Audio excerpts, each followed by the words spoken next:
tasawuf. Bismillahirrahmanirrahim. Assalamualaikum warahmatullahi wabarakatuh. Alhamdulillah rabbil alamin. Wassalatu wassalamu ala asyrafil anbiya'i wal mursalin wa ala alihi wa sahbihil mayamin. Allahumma salli ala Muhammad wa ali Muhammad. Sebelum mulai mungkin saya sampaikan, saya mohon maaf mungkin saya tidak akan menyoroti secara khusus tentang makna kafir di dalam tasawuf, tapi nanti di akhir saya akan singgung sedikit pandangan kaum sufi tentang non muslim ya, dan agama-agama selain agama Islam. Sebetulnya saya agak minder bicara di sebelahnya Kiai Husain Muhammad dan Buya Syakur, tapi saya coba sampaikan apa yang saya ketahui mengenai soal ini. Jadi saya belajar karena prihatin. Jadi bukan saya tahu kemudian mengungkapkan ini, tapi karena saya prihatin tentang bagaimana sebagian muslim melihat saudara-saudara kita non muslim, maka saya memaksakan diri untuk mempelajari topik ini. Dan ini yang ingin saya ungkapkan pada malam ini secara cepat, 15 menit, mungkin kalau lebih sedikit insya Allah dalam 20 menit ya. Ketika saya menyampaikan ini di sosial media misalnya, bahwa istilah saya itu begini, non muslim itu tidak serta-merta kafir. Ada non muslim yang bisa disebut kafir, sebagaimana ada muslim yang bisa disebut kafir ya. Jadi ada non muslim yang tidak kafir, ada muslim yang kafir, dan nanti saya akan singgung serba sedikit. Lalu orang mengatakan, ini ajaran baru apa lagi, kata orang. Terus saya katakan, justru yang baru itu yang mengatakan bahwa non muslim itu otomatis kafir. Karena kalau kita pelajari pandangan para ulama misalnya, para ulama itu, ulama-ulama besar itu tidak menyatakan bahwa non muslim itu serta-merta kafir. Nah, tapi karena perkembangan pemahaman umat Islam tentang kata kafir ini yang sangat dipengaruhi oleh kenyataan adanya situasi konflik antara negara-negara muslim yang ditindas oleh negara-negara Eropa yang non muslim, maka kata kafir kemudian bergeser maknanya menjadi non muslim ya. Nah, sebetulnya nanti akan banyak dibahas saya kira oleh Buya Syakur dan Kiai Husain Muhammad. Kita semua tahu bahwa kata kafaro itu berarti menutupi ya. Kalau kita buka Al-Munjid misalnya, dikatakan kata kerja kafaro itu adalah tindakan membuat lubang di tanah, kemudian memasukkan benih ke dalam tanah, maka proses menutup kembali lubang dan benih itu dengan tanah itu disebut kafaroh. Sehingga nanti saya lihat di makalahnya Buya Syakur kalau nggak salah dijelaskan bahwa di dalam Al-Quran kufar itu dimaknai secara netral sebagai petani, karena petani itu kerjaannya membuat lubang di tanah, menanam benih, kemudian menutupi kembali benih itu. Dan ini yang kemudian diambil ke dalam bahasa Inggris menjadi kata to cover. Kan banyak kata-kata bahasa Arab yang diambil ke dalam bahasa Eropa, termasuk bahasa Inggris. Salah satunya kata to cover itu berasal dari kata kafir. To cover itu artinya menutupi. Ya, kita semua sudah tahu itu. Di dalam Al-Quran misalnya, kekafiran identik dengan penyangkalan secara sadar tanpa pengaruh tekanan dari luar. Contohnya yang jelas misalnya iblis dan Firaun. Iblis itu ketika menolak bersujud kepada Nabi Adam, menolak perintah Allah SWT untuk bersujud kepada Nabi Adam, bukan karena nggak percaya sama Allah, tapi dikatakan karena memang pembangkang dan sombong, aba wastakbar. Tapi iblis itu tahu, percaya pada Allah ya. Bahkan kalau kata orang seperti Ibn Arabi, iblis itu muwahhid sejati sebetulnya, tapi muwahhid yang sombong. Karena apa? Dia nggak mau sujud kecuali kepada Allah SWT. Dia tidak mau sujud pada saat yang sama karena merasa terbuat dari api, dan lebih mulia dari manusia yang terbuat dari tanah. Iblis itu tidak sujud karena kesombongannya, karena sifat pembangkang dan kesombongannya, bukan benar-benar tidak percaya atau menyangkal keberadaan Allah Subhanahu wa taala. Juga Firaun, ya. Firaun itu di dalam Firaun ini ada banyak, tapi kita bicara Firaun yang Nabi Musa dan Nabi Harun diperintahkan idhaba ila Firaun wa innahu tagha lupa semua wa qula lahu qaulan layyina. Kenapa kepada Firaun itu Allah Subhanahu wa taala memerintahkan agar Nabi Musa dan Nabi Harun bicara dengan lemah lembut? Karena Firaun itu orang baik. Di dalam catatan sejarah banyak sekali kebaikan-kebaikan dari Firaun yang itu, ya. Bahkan Ibn Arabi itu menulis satu risalah khusus yang menunjukkan bahwa Firaun itu di akhir hayatnya diampuni oleh Allah Subhanahu wa taala. Kalau dalam kasus yang umum, Firaun itu kan tidak diampuni karena katanya dia menyatakan keimanan ketika nyawanya di dalam kerongkongan. Tapi Ibn Arabi menulis risalah khusus untuk membuktikan bahwa sebetulnya Firaun itu tidak dalam keadaan mau mati ketika mengatakan itu, termasuk membuktikan bahwa Firaun itu bisa berenang dan lain sebagainya. Jadi ada risalah sekitar 20 halaman di mana Ibn Arabi menulis khusus membuktikan bahwa taubatnya Firaun itu diterima. Firaun ini orang baik yang percaya pada Allah Subhanahu wa taala, tapi dia sombong seperti iblis. Akhirnya dia menyangkal ketuhanan Allah Subhanahu wa taala, ya.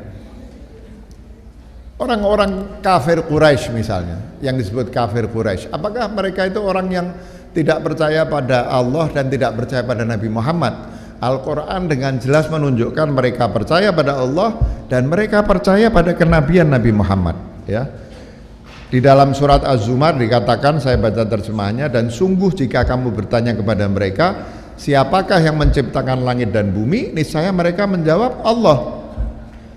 Terus keyakinan mereka kepada kerasulan Nabi Muhammad dikatakan, ini di dalam surat Al-Baqarah ayat 89, dan setelah datang kepada mereka kitab Al-Quran yang membenarkan apa yang ada pada mereka, padahal biasanya mereka biasa memohon kedatangan Nabi untuk mendapatkan kemenangan atas orang-orang kafir, ya. Maka setelah datang kepada mereka apa yang telah mereka pahami, setelah datang kepada mereka apa yang mereka pahami, lalu mereka ingkar kepadanya, maka laknat Allah lah atas orang-orang yang ingkar. Masih ada ayat-ayat lain, saya baca secara cepat aja, ya.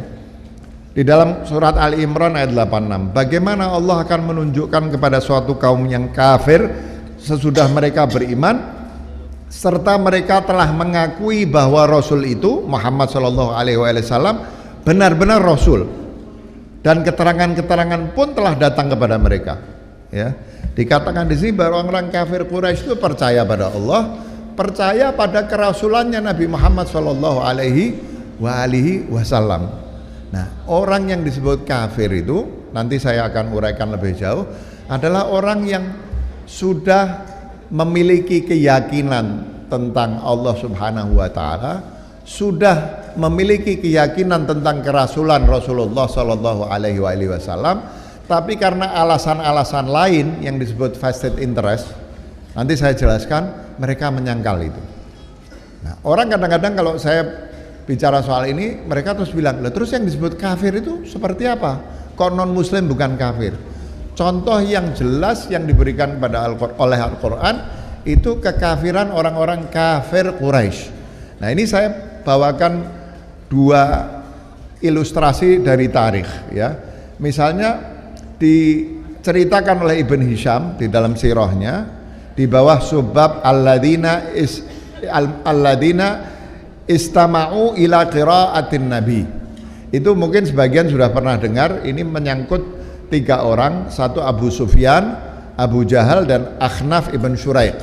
Tiga orang tokoh Quraisy ini digambarkan di dalam tarikh. Mereka suka keluar dari kota Makkah menuju luar kota Makkah, tempat kalau istilahnya sekarang itu night club, tempat mereka minum-minum, main perempuan. Nah, suatu kali Abu Jahal keluar mau menuju kota Makkah, Kemudian dia mendengar suara orang membaca sesuatu. Kok kelihatannya menarik. Ternyata setelah mereka lacak, suara yang menarik itu datang dari rumahnya Muhammad, Rasulullah Shallallahu Alaihi Wasallam. Kemudian mereka mendekati rumah Nabi Muhammad. Terus Abu Sufyan mendekati rumah Nabi Muhammad. Kemudian meletakkan telinganya di dinding rumah Nabi Muhammad. Tertarik pada saat itu Rasulullah sedang membaca Al-Quran. Dan tanpa sadar mereka Abu Jahal meletakkan telinganya di dinding rumah Rasulullah sampai tiba-tiba pagi datang. Jadi berjam-jam. Begitu mereka itu tertarik oleh bacaan Al-Qur'annya Rasulullah. Dia kaget ketika hari mulai terang, dia menoleh kanan kiri takut orang melihat. Pas menjauh dari rumah Nabi Muhammad, dia ketemu dengan Abu Sufyan dan Akhnaf ibn Shuraih yang ternyata sama-sama meletakkan telinganya di sisi-sisi rumah Rasulullah karena mendengar bacaan Al-Quran Rasulullah. Ketika ketemu itu mereka kaget. Kamu dari mana? Kamu dari mana? Ternyata ketiganya habis menempelkan berjam-jam telinganya mendengarkan Rasulullah membaca Al-Quran. Terus mereka bilang, wah ini kalau sampai orang tahu bahwa kita berjam-jam terpesona oleh bacaan Al-Qurannya Muhammad, apa kata orang itu? Katanya, mari kita berjanji mulai sekarang kita nggak akan melakukan hal itu lagi. Terjadi esoknya Abu Jahal lewat rumah Nabi Muhammad, dengar lagi, terpesona lagi, lihat kanan kiri nggak ada orang. Dia tempelkan lagi telinganya, berjam-jam mendengarkan Rasulullah membaca Al-Quran sampai terang lagi. Kaget dia, mau lari, ternyata Abu Sufyan dan Akhnaf ibn Shuraih juga menempelkan itu. Terjadi sampai 3 kali. Terjadi sampai 3 kali dan mereka akhirnya berjanji betul-betul nggak boleh sejak saat itu mereka mendengarkan Al-Quran di rumah Nabi Muhammad dan akhirnya mereka berhenti. Nah, itu satu petunjuk bahwa sebetulnya mereka itu tahu, yakin dan merasakan kebenaran wahyu yang dibawa oleh Rasulullah Sallallahu Alaihi Wasallam. Kenapa mereka tolak? Ya, kenapa mereka tolak? Nah, ini yang ini yang akan saya sampaikan, ya. Ini kenapa yang saya sebut kafir itu orang yang sudah yakin akan kebenaran dan kemudian menolak karena alasan lain.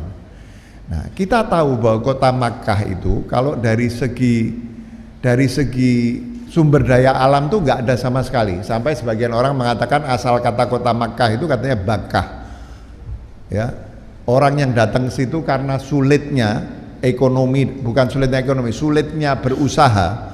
Itu sampai mereka menangis meskipun ada versi lain dari asal muasal kata Makkah itu.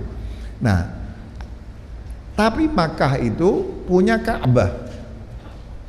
Ka'bah ini selalu didatangi oleh para kafilah, itu yang di dalam surat li'ilafi Quraisyin ilafihim rihlatas syifai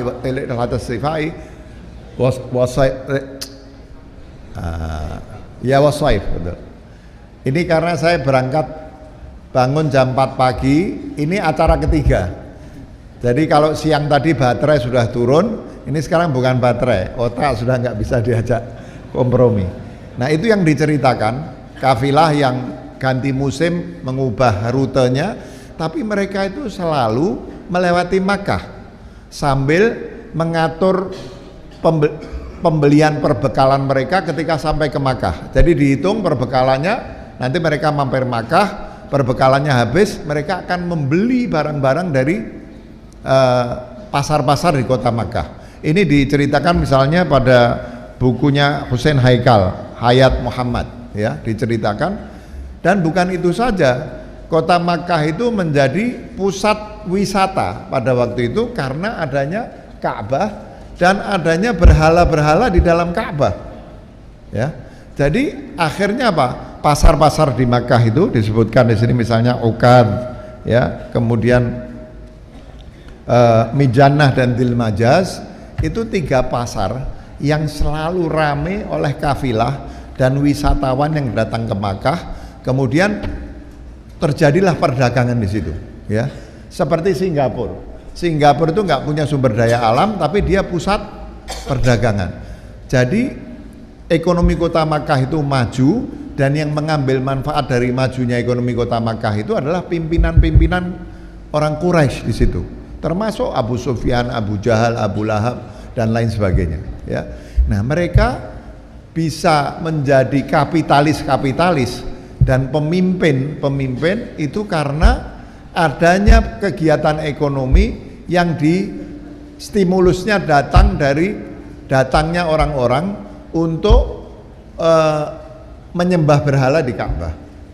Ketika Rasulullah pertama kali jadi nabi, mereka tidak menolak karena ini nabi yang mereka tunggu. Tapi begitu mereka dengar Rasulullah melarang mereka menyembah berhala, ya, pada saat itu ini persoalan survival ekonomi politik.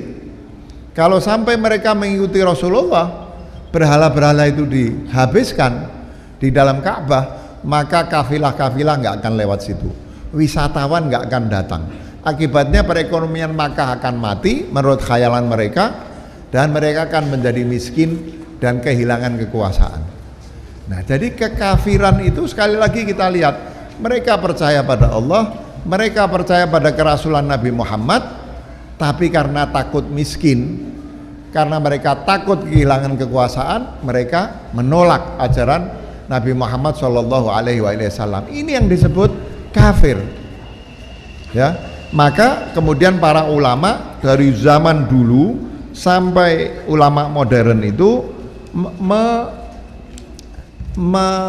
mensyaratkan bahwa seseorang itu baru boleh disebut kafir kalau sudah terjadi apa yang disebut sebagai qiyamul hujjah, tegaknya hujjah. Tegaknya hujjah itu artinya apa? Bahwa sudah sampai kepada mereka hujjah yang meyakinkan tentang kebenaran agama Islam.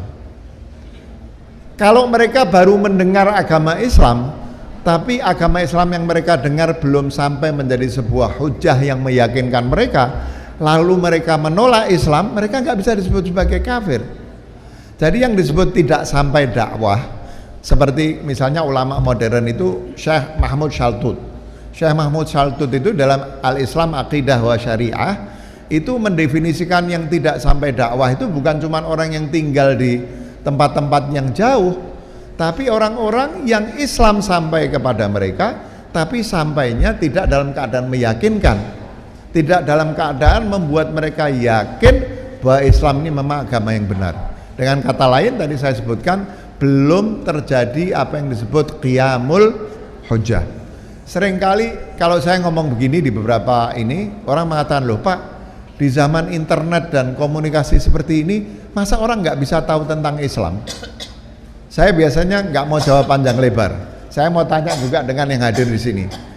Berapa orang di sini yang setiap minggu mendengarkan mimbar agama Katolik di TVRI? Saya mau tanya. Ada nggak?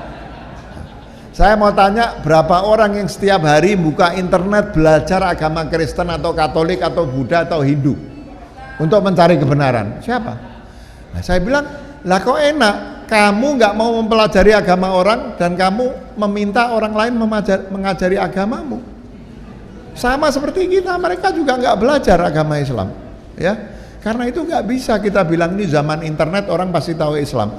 Sebagian orang tuh dengar Islam jelek-jeleknya.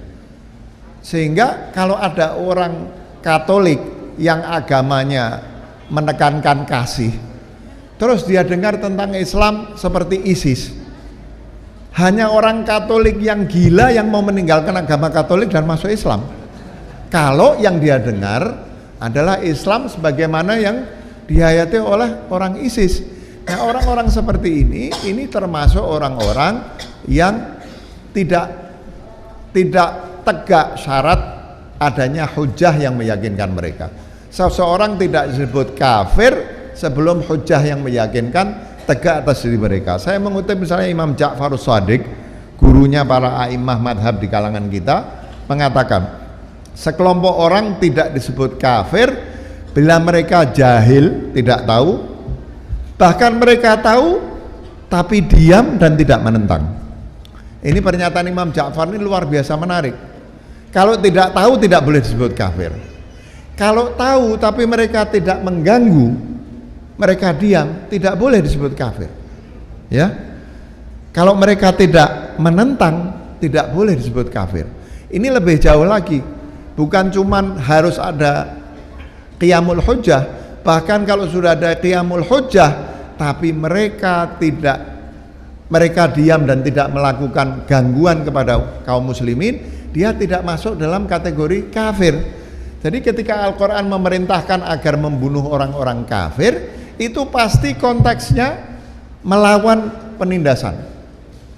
Jadi kalau ada orang yang betul-betul kafir, katakanlah orang muslim tahu kebenaran Islam, enggak, saya mau lain dari orang lain, saya mau jadi PKI, enggak percaya pada Islam, tapi dia cuman baca bukunya Karl Marx, baca bukunya itu, enggak melakukan gangguan, itu tidak disebut kafir dan tidak masuk dalam kategori yang harus dilawan oleh umat Islam.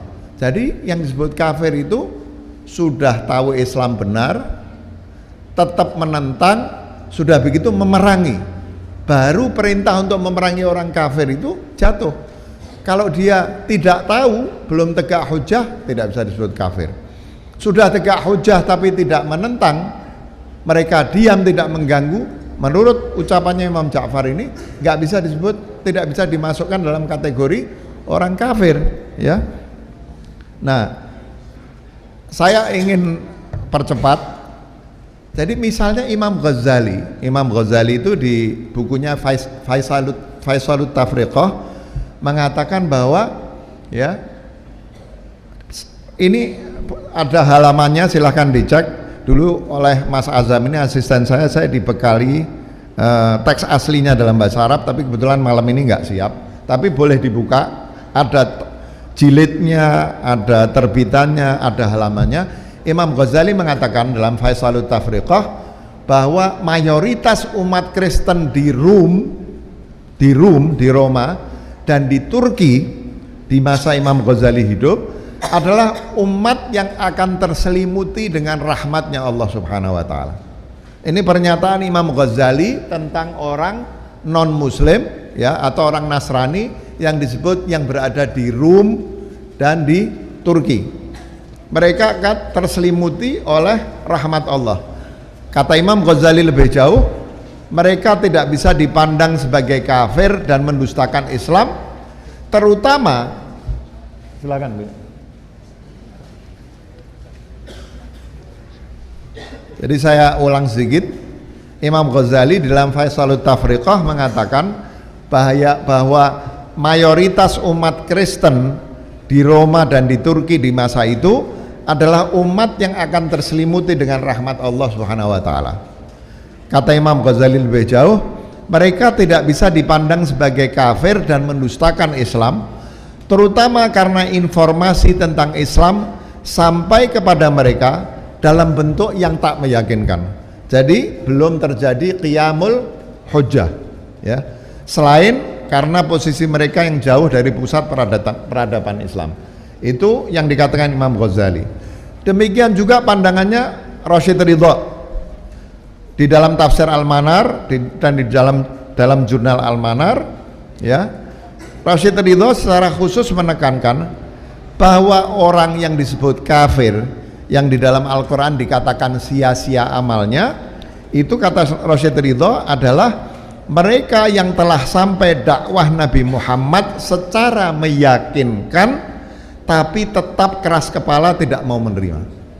Lagi-lagi seperti Imam Ghazali dan para ulama yang lain, hanya kalau sudah terjadi qiyamul hujjah, informasi tentang Islam sampai kepada mereka dengan meyakinkan, tapi karena keras kepala atau karena vested interest seperti para pemimpin kafir Quraisy itu, kemudian mereka menolak keyakinan itu, baru mereka boleh disebut sebagai kafir.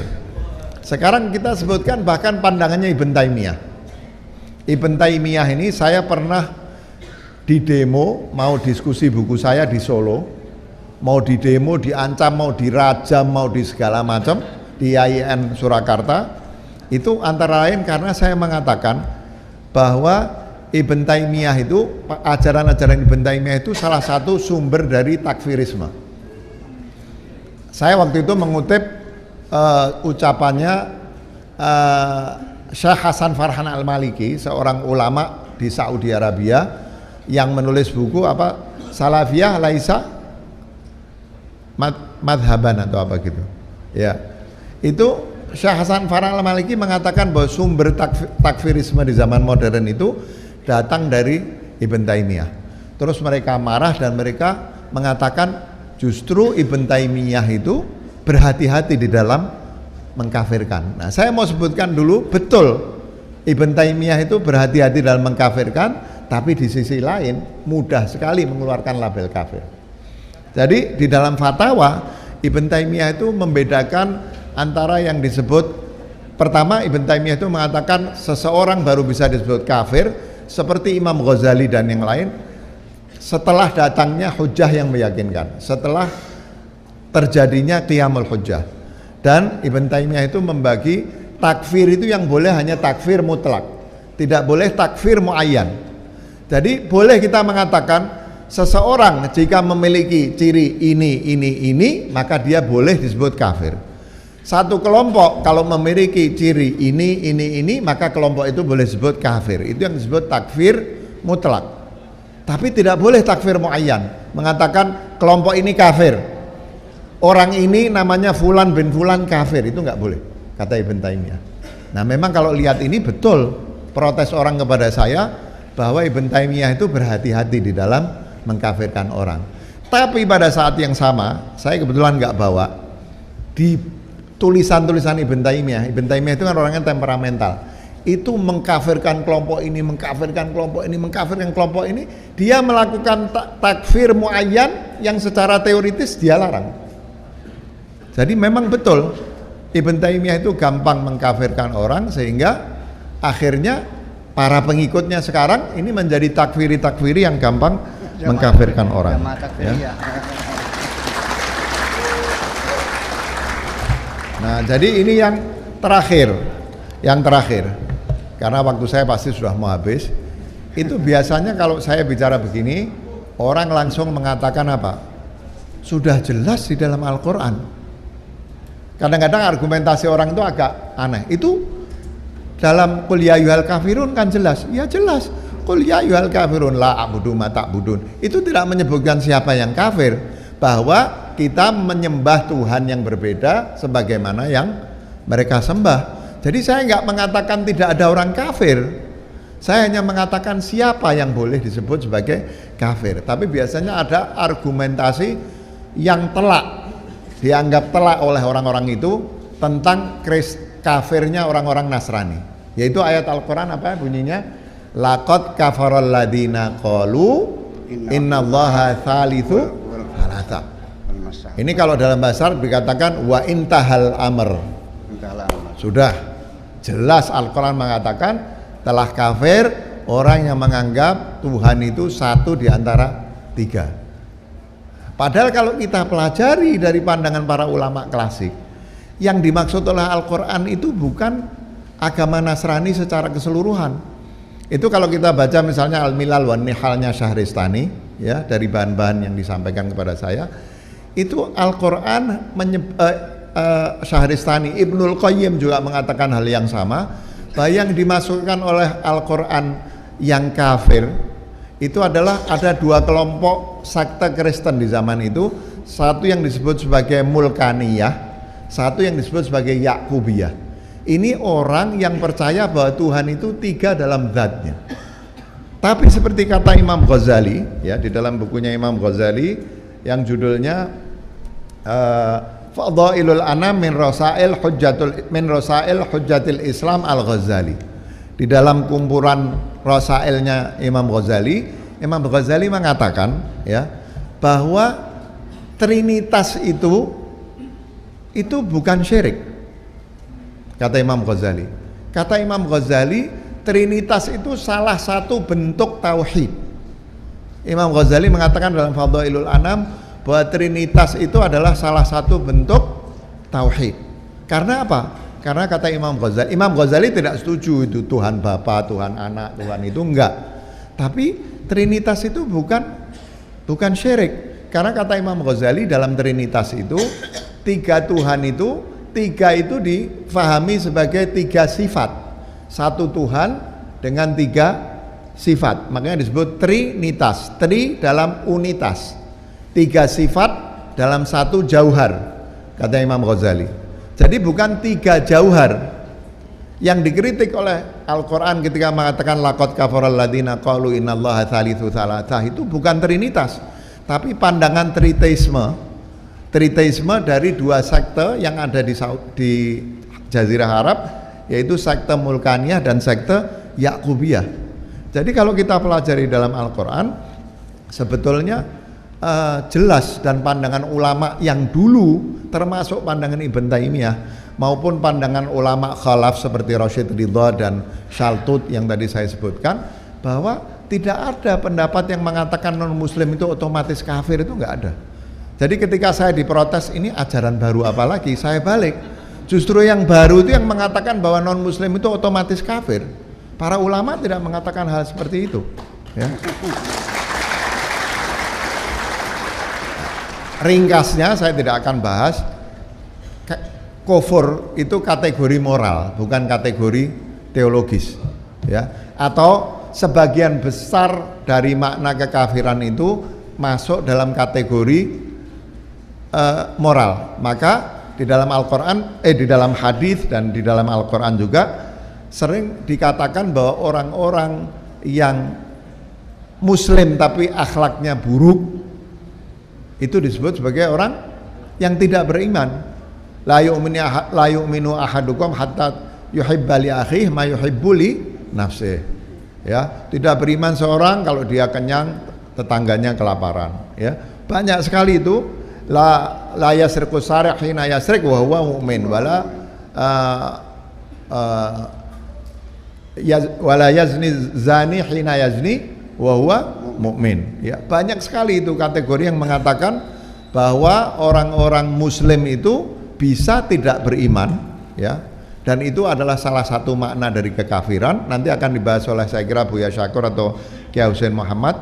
Sebetulnya itu kategori, sebagian besarnya adalah kategori moral. Sehingga tidak mesti non muslim itu kafir, tapi non muslim yang jahat, yang moralnya buruk, dia kafir.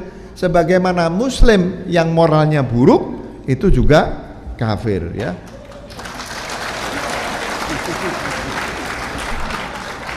Imam Ali bin Abi Thalib pernah mengatakan, ada orang beragama tapi tidak berakhlak, dan ada orang yang berakhlak tapi tidak bertuhan, ya. Jadi kategorinya itu, ya. Jadi saya kira itu yang ingin saya sampaikan dalam waktu yang singkat ini. Sebagai penutup, karena sudah telanjur saya dikatakan mau bicara tentang pandangan tasawuf tentang kekafiran, tapi saya tidak menyiapkan itu. Itu sebenarnya kalau di dalam tasawuf jelas. Saya akan ambil contoh, Rumi itu misalnya dikenal mengatakan bahwa agamaku itu adalah agama cinta, ya. Dan dia mengatakan saya cari Tuhan di Ka'bah, saya cari Tuhan di Kanisa, saya cari Tuhan di gereja, saya cari Tuhan di mana-mana, saya nggak ketemu, tapi agamaku adalah agama cinta. Maksudnya apa? Seperti Ibn Arabi itu mengatakan di dalam Syarah Tarjumanul Ashwaq, dia mengatakan bahwa, dan menarik sekali pandangan Ibn Arabi tentang hubungan Islam dan agama-agama non Islam, itu pakai metafor astronomi yang sangat modern. Jadi Ibn Arabi kan terkenal dengan syairnya, saya kira Kiai Husain hafal itu syairnya. Kemanapun kafilah cinta mengarah, kesitulah agamaku, kata Ibn Arabi. Jadi dia sebut bukan Islam, bukan Kristen, bukan itu, tapi dia ikut dengan kafilah cinta. Tapi dalam Syarah Tarjumanul Ashwaq, dia mengatakan bahwa yang dimaksud agama cinta, yang dia maksud itu adalah agama Muhammad. Tapi apakah kemudian agama-agama lain itu kehilangan kandungan kebenarannya? Tidak, katanya Ibn Arabi, itu agama Islam itu seperti sinar matahari. Agama-agama non-Islam itu seperti sinar bintang-bintang. Ketika sinar matahari tidak ada, maka sinar bintang-bintang itu tampak. Tapi ketika matahari terbit, itu apakah sinar bintang-bintang itu hilang? Jadi ketika siang hari siang hari itu kan nggak ada sinar bintang. Itu apakah bintang tidak bersinar? Tidak, bintang itu bersinar, tapi sinarnya terserap dalam intensitas sinar matahari yang jauh lebih terang. Jadi Ibn Arabi bukan mengatakan ketika Islam datang maka agama lain kehilangan kebenarannya. Tapi Ibn Arabi mengatakan ketika Islam datang mencakup kebenaran agama-agama lain dan menambahkan, menyempurnakan kebenaran-kebenaran yang ada di agama lain. Tapi Sufi itu tidak eksklusif. Sufi itu inklusif. Bukannya mengatakan agama lain tidak benar, tapi Islam telah mencakup dan menyempurnakan ajaran agama-agama lainnya. Jadi kapan-kapan nanti saya akan bicara, insya Allah saya siapkan, saya riset sedikit tentang pandangan kaum Sufi tentang kata kafir. Tapi kalaupun saya bicara itu, saya nggak berani bicara di sebelahnya Buya Syakur dan Kiai Husain Muhammad. Ya. Jadi nanti saya bicara sendiri insya Allah. Demikian, terima kasih. Assalamualaikum warahmatullahi wabarakatuh.